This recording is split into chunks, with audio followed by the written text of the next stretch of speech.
I think we touched about this a little bit, but they came up with the Freeway Task Force. Yeah. Now, how did you find out about all that?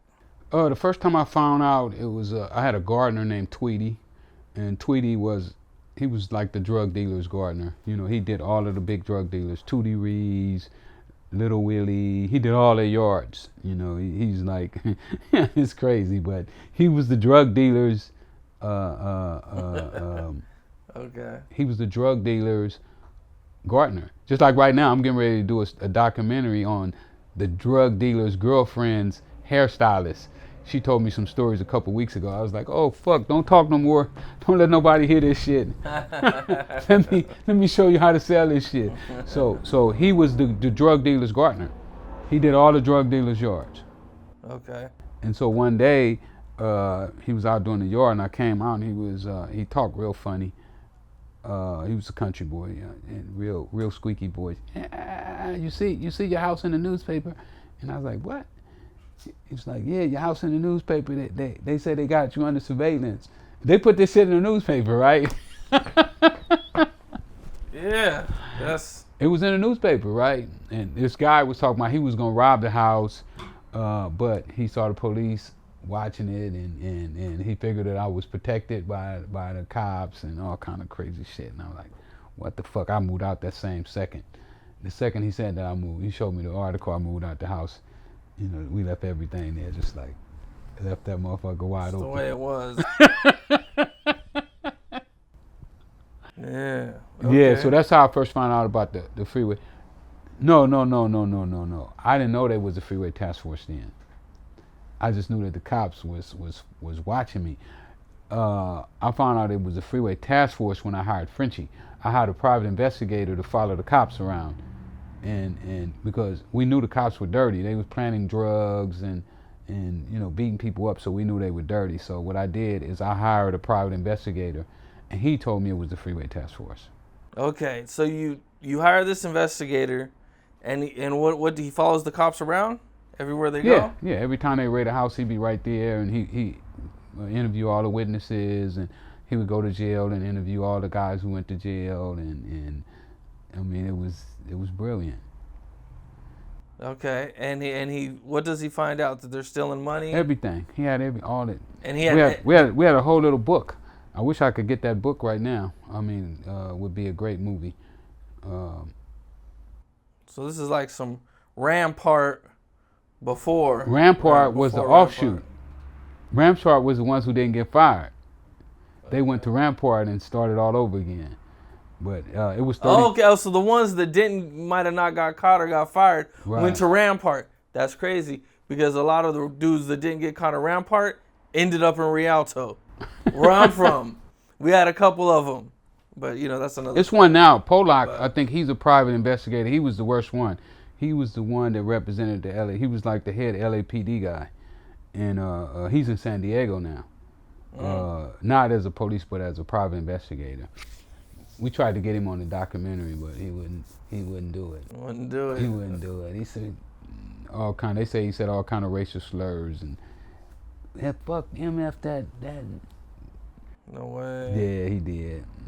I know he don't like me though, you know, but I made a clown out of him.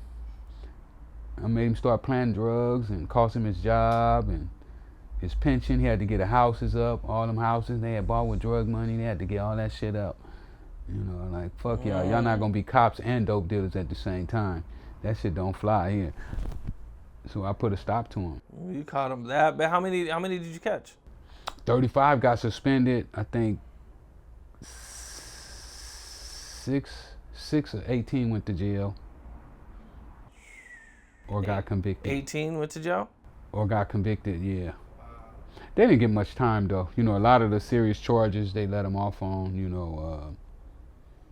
I mean, Frenchie had stuff where these guys had, this one guy had like a big fish tank at his house, and he had catfish in it, and they took catfish and put it in his shirt. You know, catfish, when they get scared, they put the spurs on you.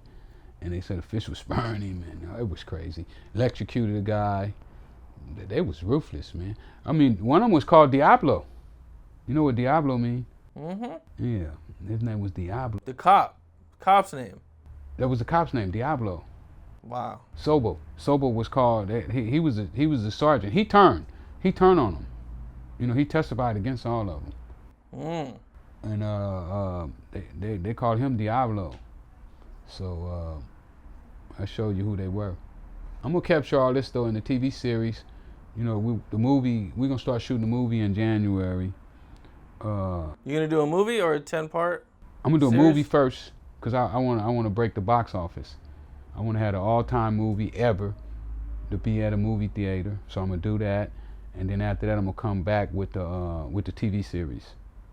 That's what's up. You know, man, I love the TV series because there's like 10 parts, and you get to see the more details. And I don't know how long mine gonna go, man. I've been interviewing my friends, you know, getting their best Rick Ross stories, and this thing could go forever.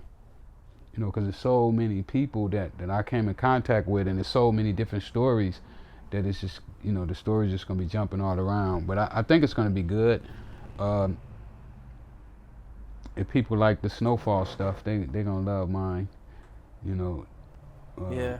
Yeah, they got all these people that never been in the streets telling street stories. You know, I'm like, how the fuck these guys? They don't know nothing about the streets. You know.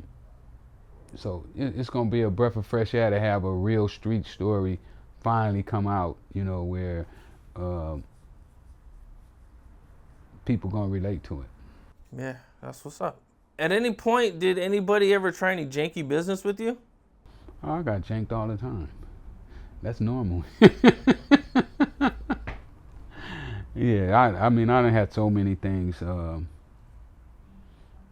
People beat me out of money. What do you think was like the worst or one of the worst times? Well, one of the coldest tricks that was ever played on me was one of my guys, Dave Chow and Big Mike.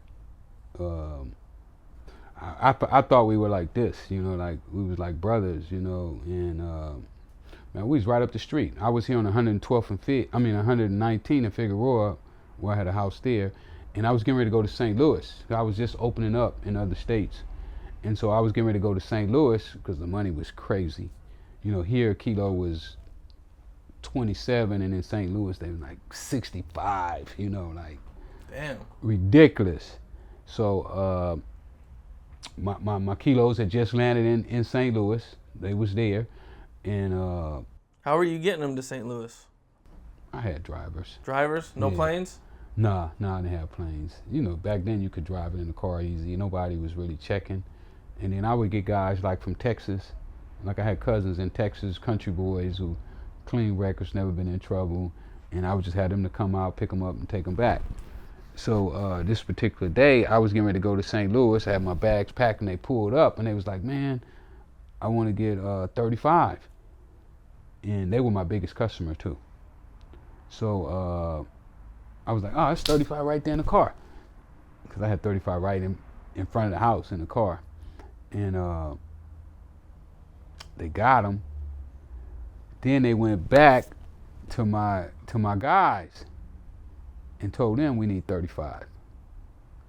So when I got to St. Louis, I called my girl who keeps my books, and I was like, hey, did they pay for them 35? And she was like, oh yeah, I counted the money already, it was all there. And I imagine when my guys called and said, hey, did they pay for them 35? And again, yeah, they paid for them 35. But it was 235. So they wound up getting away with like $350,000. He went and bought a Ferrari with my money. You know, then the word got out. One of my partners, who was one of his partners, you know, they had a little argument, you know, over a chick or something. He called and told me, hey, you know them dudes did the double whammy on you. And I was like, what you mean? He's like, yeah, they got 235s. And I was like, huh? So I called my guy. I was like, Jay, you gave them 35? He's like, yeah. So I went to the books. I was like, they only paid for one. So then, you know, they try to laugh it off. Oh man, we was gonna take care of you, but they never took care of it. But that was just one incident. But you know, so many. When you doing that volume of business, though, it's only natural that things like that is gonna take place. You know, somebody's gonna take you.